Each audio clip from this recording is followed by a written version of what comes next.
going to discuss about a topic which is very important in English. Today we are starting a new topic, preposition.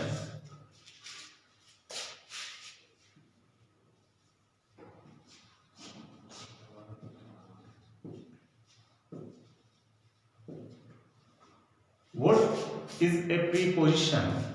Preposition means a word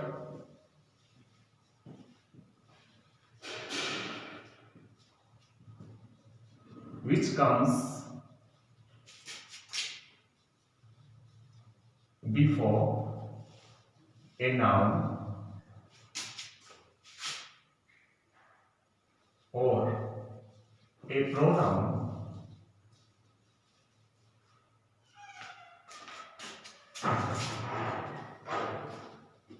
and makes a relationship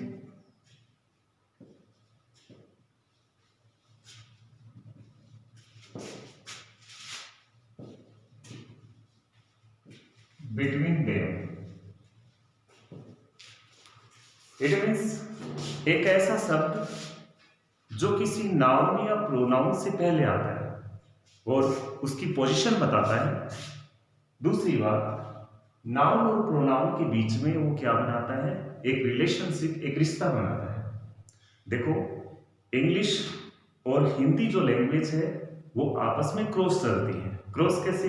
जैसे हम ये लिखें हिंदी में pen table पर है। अब यहाँ पे स्थिति दिखाई दे रही है, हिंदी में जो प्रीपोजिशन आ रही है वो कहाँ आ रही है? इस नाउन के बाद में आ रही है। जब इसको इंग्लिश में चेंज करेंगे तो लिखेंगे a pen is on the table. अब देखो यहाँ पे इंग्लिश के अंदर प्रीपोजिशन कहाँ पे आ रही है? इस नाउन से पहले आ रही है। यानी पेन की जो स्थिति है वो कहाँ पे है? टेबल के ऊपर। अब देखो हिंदी में कहाँ आ रही है? बाद में, और इंग्लिश में कहाँ आ रही है? पहले। तो इस तरीके से क्रॉस हो गया, इंग्लिश में पहले आता है और हिंदी में बाद में आता है। अब हम डिस्कस करेंगे कि which are the preposition which are used for a place। हम उन प्रीपोजिशन की चर्चा करेंगे जिनका यूज प्लेस के लिए होता है, स्थान के लिए होता है। तो इसमें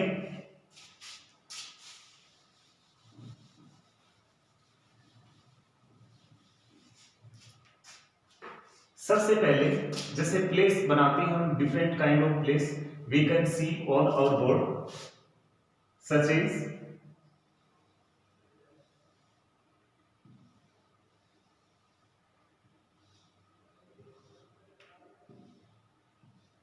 this one is a table. अब टेबल में हम डिफरेंट काइंड ऑफ प्लेस देखेंगे। तो इसमें सबसे पहले ये देखेंगे, जैसे ये कोई बॉल है और बॉल कहां पे है? टेबल के ऊपर है। यानी कोई भी चीज है अगर ऊपर वाली वस्तु से टच है तो वहां पे ऑन आता है। तो यहाँ पे हम एक पॉइंट बना देते हैं और इसको नाम देते हैं ए। तो ए में ये बॉल कहां पे है? ऊपर की ओर है। तो हम पहला सेंटेंस जो है वो ये चीज क्लियर करता है कि there is a ball on the table. Second जो पॉइंट है वो है, जैसे ये टेबल है और टेबल के ऊपर आपको एक बेडशीट बिछानी है।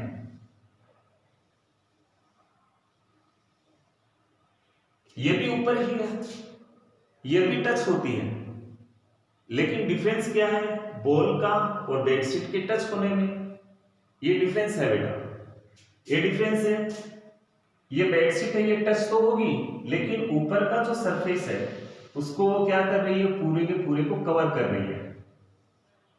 यानी टच तो है, लेकिन ऊपर के पार्ट को वो क्या कर रही है, पूरे के पूरे को ढक रही है।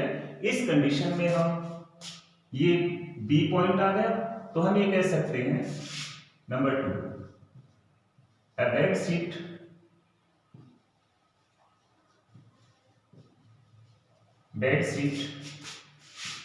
is over the table।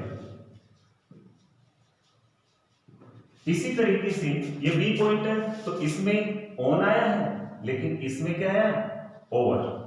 इसी तरह के कुछ एग्जांपल हैं, जैसे मान लो कोई लेडीज है, वो अपना घूंघट यानी वेल वो चेहरे के ऊपर डालती है, तो उसका जो फेस है वो पूरी तरीके से क्या होता है, ढक जाता है, तो उसमें भी क्या आएगा, ओवर का यूज होगा।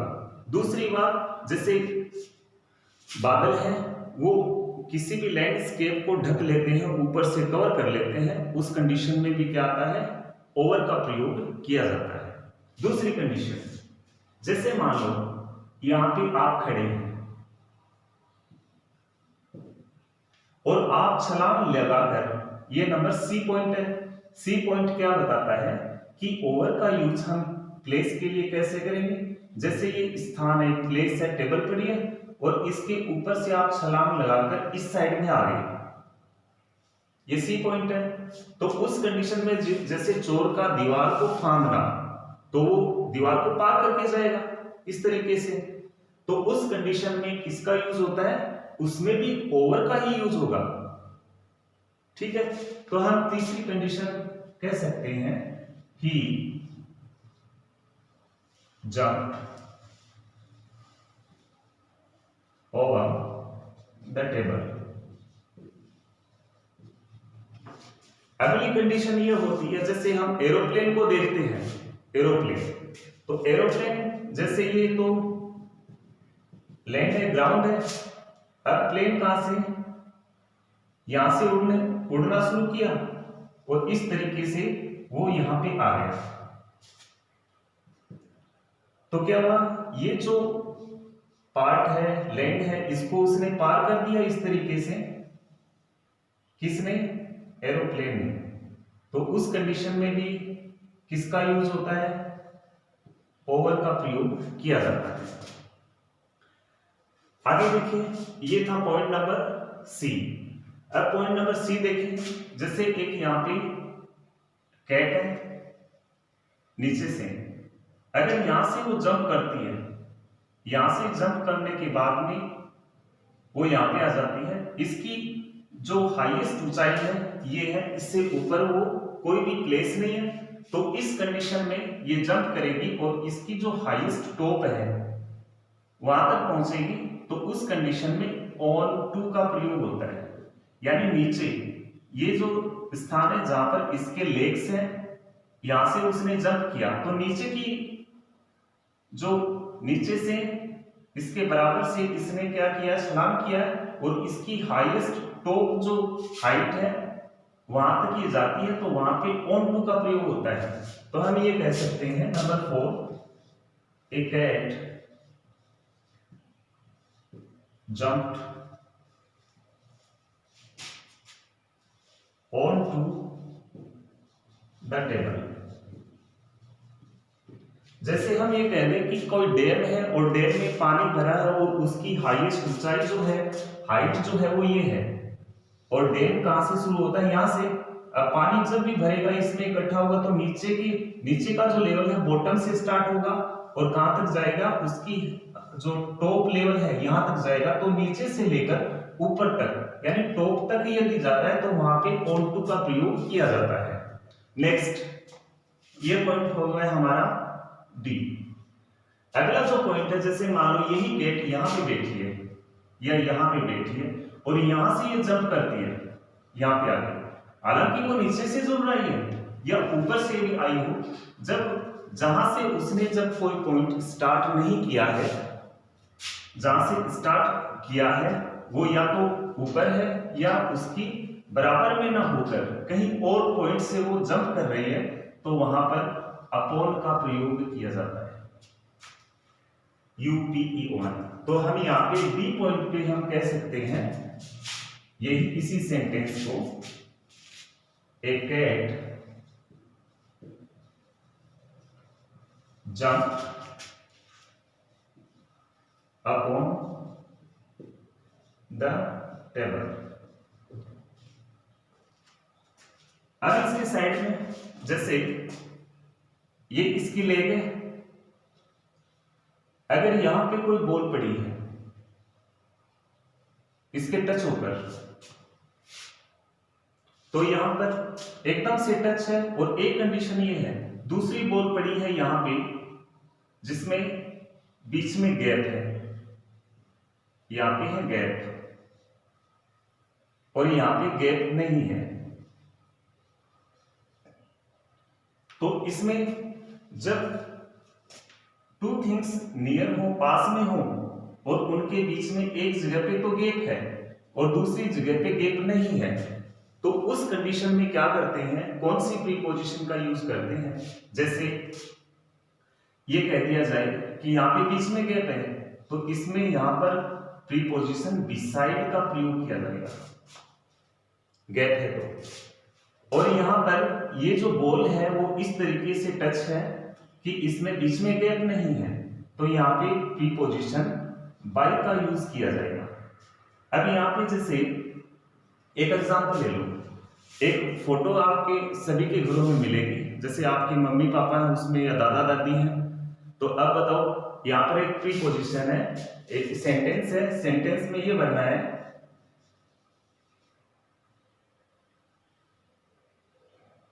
There is my father standing, यहां प्लेन दे दिया, my mother।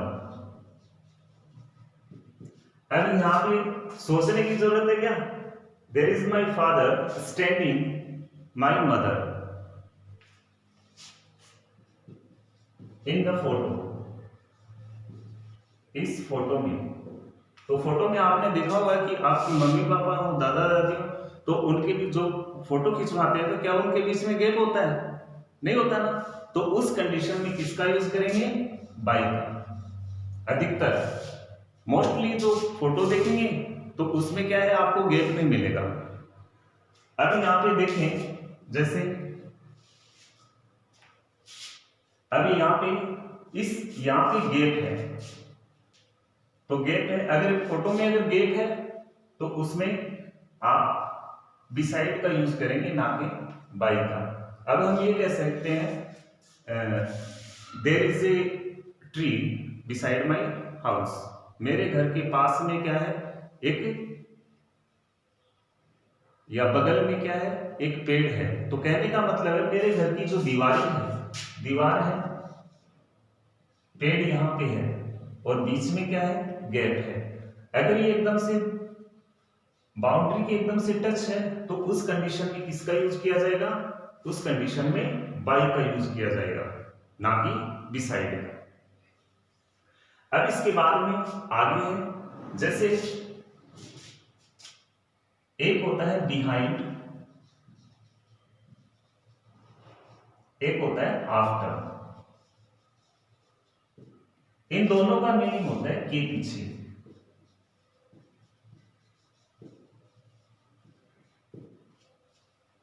अगर ये यहां पे एडवर्ब का काम करती है, आफ्टर यदि एडवर्ब का काम करती है तो इसका मीनिंग चेंज हो जाता है। क्या मीनिंग होता है, आफ्टर का मतलब होता है के बाद। अगर ये प्रीपोजिशन होती है तो इसका मतलब के पीछे। बिहाइंड का मतलब भी के पीछे होता है, लेकिन हमें यूज कहां करना होता है वो देखो। जैसे आप उस टेबल के पीछे हैं यहां पर, तो आप अपने लिए कह सकते हैं कि I am behind the table, मैं टेबल के पीछे हूं। लेकिन आफ्टर का मतलब भी के पीछे होता है, इसमें फर्क क्या है वो देखो।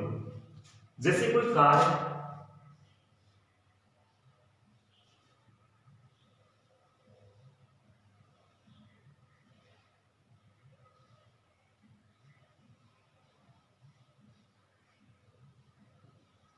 ये कार है और ये इस साइड में चल रही है, आप उसके पीछे हैं,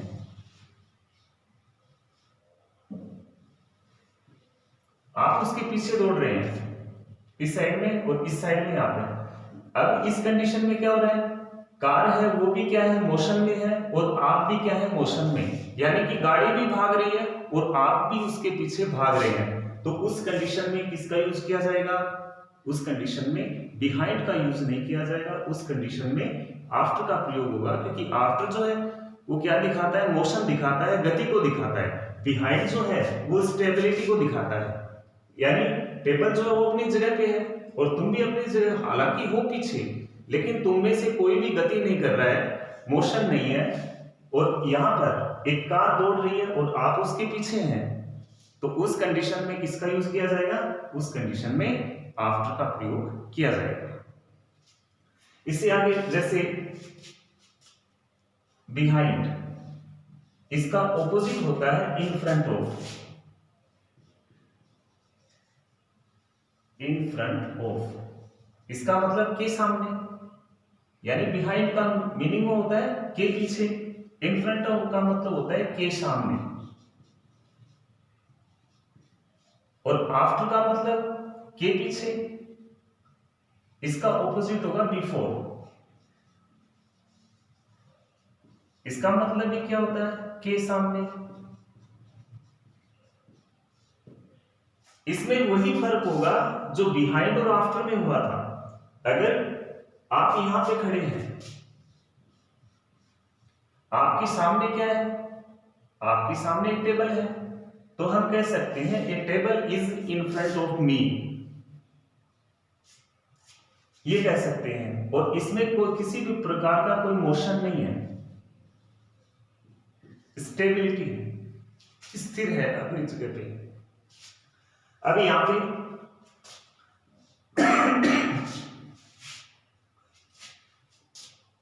अब ये कह दें कि कार भी इस तरफ दौड़ रही है और आप भी इस तरफ दौड़ रहे हैं, आगे आगे दौड़ रहे हैं। अब मोशन हो गया, जैसे I am running before the car, car के सामने मैं दौड़ रहा हूं, तो कार है वो भी दौड़ रही है और आप भी दौड़ रहे हैं, लेकिन यहां पर किसी भी प्रकार का कोई मोशन नहीं है। मोशन नहीं हो तो बिफोर का यूज किया जाता है, मोशन है नहीं, इस समय किसका यूज किया जाएगा, इन फ्रंट ऑफ का, और इस समय किसका किया जाएगा, बिफोर का, क्योंकि उसमें सामने होता है, गति होता है। जैसे the beggar bow before the king, भिखारी जो है वो राजा के सामने झुका।